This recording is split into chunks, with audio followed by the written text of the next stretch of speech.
مسجد میں چھوٹے بچے شرارتیں کرتے ہیں لیکن بزرگ لوگ بچوں کے ساتھ بڑی بدسلوکی کرتے ہیں، اس معاملے میں دین کی ہدایات کیا ہیں؟ دین کی ہدایات تو یہ ہیں کہ نبی علیہ السلام نے بخاری مسلم میں ہے کہ اپنی نواسی امامہ بنت ابی العاص کو اپنی گود میں اٹھا کے جماعت سے نماز پڑھی، اور جب آپ سجدے میں جاتے تھے سائڈ پہ اس کو بٹھا دیتے تھے، اور جب آپ قیام میں جانے لگتے تو اس کو دوبارہ سے اٹھا لیتے ہیں۔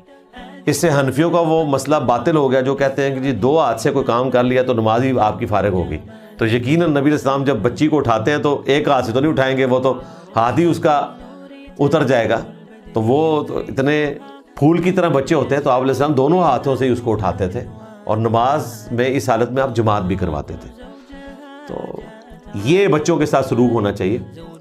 ماں باپ کا بھی کام ہے کہ وہ چھوٹے بچوں کو جب نماز کے لیے ساتھ لے کے جائیں تو اپنے ساتھ کھڑا کریں، اور صف کی ایکسٹریم پہ کھڑے ہوں تاکہ صف کا ٹوٹنا لازم نہ ہے، رائٹ ایکسٹریم پہ یا لیفٹ ایکسٹریم پہ۔ ویسے درمیان میں بھی کوئی کھڑا کر لے چھوٹے بچے کو اس اعتبار سے کہ وہ گم نہ جائے تو جائز ہے۔